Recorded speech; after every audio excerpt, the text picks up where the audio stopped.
ഇന്ന് നമുക്ക് നല്ല ടേസ്റ്റി ആയിട്ടുള്ള ഒരു ക്രിസ്പി ദോശ ഉണ്ടാക്കിയാലോ.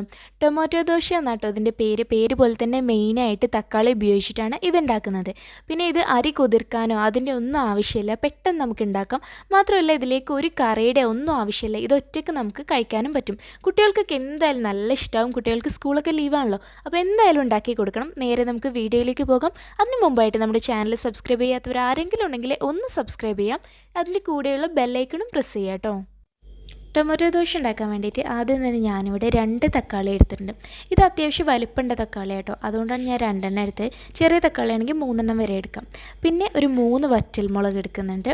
അതേപോലെ തന്നെ ഒരു ചെറിയ 2 പീസ് ഇഞ്ചിയും കൂടെ എടുക്കുന്നുണ്ട്. ഇതെല്ലാം കൂടെ ഒരു മിക്സിയുടെ ജാറിലേക്ക് ഇട്ട് കൊടുക്കാം. ഇനി ഇതിനെ നമുക്ക് നല്ല പേസ്റ്റ് പോലെ ഒന്ന് അരച്ചെടുക്കണം. അപ്പോൾ വെള്ളം ചേർക്കാണ്ട് നല്ല പേസ്റ്റ് പോലെ നമുക്കിതിനെ അരച്ചെടുക്കാം.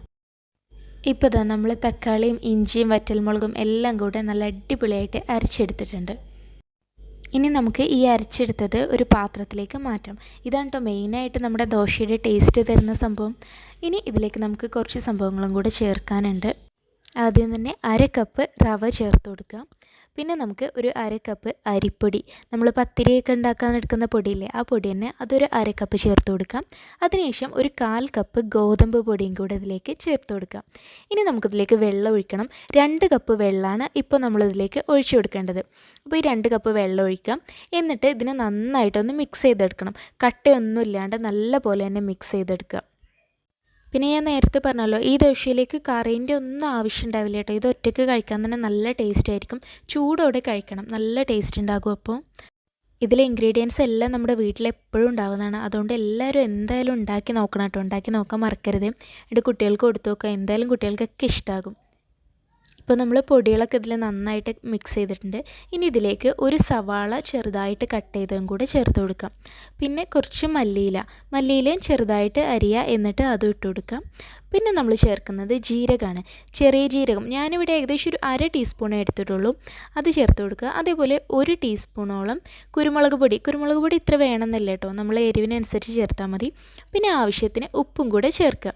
ഇനി ഇതെല്ലാം കൂടെ നന്നായിട്ട് മിക്സ് ചെയ്തെടുക്കണം നമുക്ക്. പിന്നെ ഇതിൽ ചേർക്കുന്ന ഈ ഉള്ളിയുടെയും മല്ലിയിലയുടെ ഒക്കെ അളവ് നമ്മുടെ ടേസ്റ്റിനനുസരിച്ച് നമുക്ക് അഡ്ജസ്റ്റ് ചെയ്യാം കേട്ടോ. എരിവും ഒക്കെ അതുപോലെ തന്നെ. ഇനി ജീരകത്തിൻ്റെ ടേസ്റ്റ് ഒന്നുകൂടെ ഇഷ്ടമുള്ളവരാണെങ്കിലും കുറച്ചുകൂടെ ജീരകം ചേർക്കുകയും ചെയ്യാം. ഇനി ഇതെല്ലാം കൂടെ നല്ല പോലെ ഒന്ന് മിക്സ് ചെയ്തിട്ട് നമുക്കൊരു 20 മിനിറ്റ് ഒന്ന് ഇത് അടച്ചു വെക്കാം. കാരണം നമ്മളിപ്പോൾ ഇതിൽ റവ ചേർത്തല്ലോ, അപ്പോൾ ആ റവ ഒന്ന് വെള്ളത്തിൽ കിടന്ന് ഒന്ന് സോഫ്റ്റ് ആവാൻ വേണ്ടിയിട്ടാണ്. ഒരു 20 മിനിറ്റ് നമുക്ക് അടച്ചു വെക്കാം. എന്നിട്ട് നമുക്ക് നേരെ ദോശ ഉണ്ടാക്കാൻ തുടങ്ങാം. ഇപ്പോൾ ഇതാ 20 മിനിറ്റ് കഴിഞ്ഞിട്ടുണ്ട്, ഞാനിത് ഓപ്പൺ ചെയ്തു. ഇനി ഇതൊന്ന് മിക്സ് ചെയ്ത് കൊടുക്കുക. അപ്പോൾ ഇത് നമ്മളൊരു നീർദോശയുടെയൊക്കെ ആ ഒരു കൺസിസ്റ്റൻസിയിലാണ് നമുക്ക് വേണ്ടത്. അതുകൊണ്ട് തന്നെ ഇതിലേക്ക് 1 കപ്പ് വെള്ളം കൂടി നമ്മൾ ചേർത്ത് കൊടുക്കുക. ആദ്യം നമ്മൾ ചേർത്തത് 2 കപ്പാണ്, എന്നിട്ട് നമ്മൾ സോക്ക് ചെയ്യാൻ വെച്ചത്. ഇപ്പോൾ നമ്മൾ 1 കപ്പ് കൂടെ ചേർത്ത് കൊടുത്തു. ഇനി ഇതിൻ്റെ ഉപ്പൊന്ന് നോക്കുക കേട്ടോ, കാരണം നമ്മളിപ്പോൾ വീണ്ടും വെള്ളം ചേർത്താണ്. അപ്പോൾ ഉപ്പൊന്ന് നോക്കാം.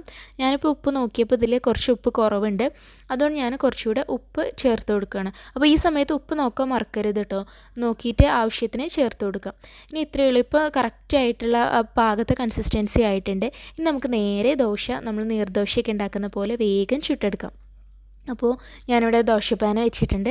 എന്നിട്ട് അതിലേക്ക് കുറച്ച് ഓയിൽ ഒഴിച്ചിട്ട് നമുക്കൊന്ന് സ്പ്രെഡ് ചെയ്ത് കൊടുക്കാം. പിന്നെ ഈ ദോശ ഉണ്ടാക്കുമ്പോൾ ഞാനിപ്പോൾ ഈ പറഞ്ഞ അളവുകളില്ലേ, ഈ മെഷർമെൻ്റ് എല്ലാം കറക്റ്റാണ്. അപ്പോൾ നിങ്ങൾ ഇത് തന്നെ ഫോളോ ചെയ്ത് ഉണ്ടാക്കുകയാണെങ്കിൽ കറക്റ്റായിട്ട് കിട്ടും കേട്ടോ.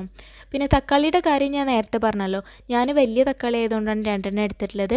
നിങ്ങൾ ഒരു മീഡിയം സൈസ് അല്ലെങ്കിൽ ചെറിയ തക്കാളിയൊക്കെ ആണെങ്കിൽ 3 എണ്ണം വരെ എടുക്കാം കേട്ടോ.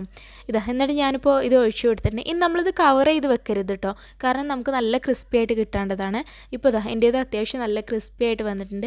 സിമ്മിലിട്ടിട്ട് കുറച്ച് സമയം വെയിറ്റ് ചെയ്യുക, അപ്പോൾ ഇതിങ്ങനെ പതുക്കെ നല്ല ക്രിസ്പി ആയി വന്നോളും. കവർ ചെയ്ത് വെക്കേണ്ട ആവശ്യമില്ല. നല്ല ക്രിസ്പി ആയിട്ട് ചൂടോടെ കഴിക്കാനാണ് നല്ല ടേസ്റ്റ്. അപ്പോൾ ഇത് നമ്മുടെ ദോശ റെഡി ആയിട്ടുണ്ട്, ടൊമാറ്റോ ദോശ. അപ്പോൾ എല്ലാവരും എന്തായാലും ട്രൈ ചെയ്ത് നോക്കണേ, എന്നിട്ട് അഭിപ്രായങ്ങളൊക്കെ അറിയിക്കാനും മറക്കരുത്. അപ്പോൾ കുട്ടികൾക്ക് വെക്കേഷൻ ആയതുകൊണ്ട് തന്നെ കുട്ടികൾക്കുള്ള റെസിപ്പീസ് ഇടായിരിക്കുമല്ലോ നല്ലത്, കാരണം അവർക്ക് നമ്മൾ എന്തെങ്കിലുമൊക്കെ സ്പെഷ്യൽ ഉണ്ടാക്കി കൊടുക്കണ്ടേ. അത് കരുതിയിട്ടാണ് ഞാനിപ്പോൾ ഈ ദോശയുടെ റെസിപ്പി ഇട്ടത്. അപ്പോൾ എല്ലാവരും ട്രൈ ചെയ്തിട്ട് അഭിപ്രായങ്ങളൊക്കെ അറിയിക്കാം. ഇൻഷാ അല്ലാഹ് മറ്റൊരു നല്ല വീഡിയോയിലൂടെ നമുക്ക് വീണ്ടും കാണാം.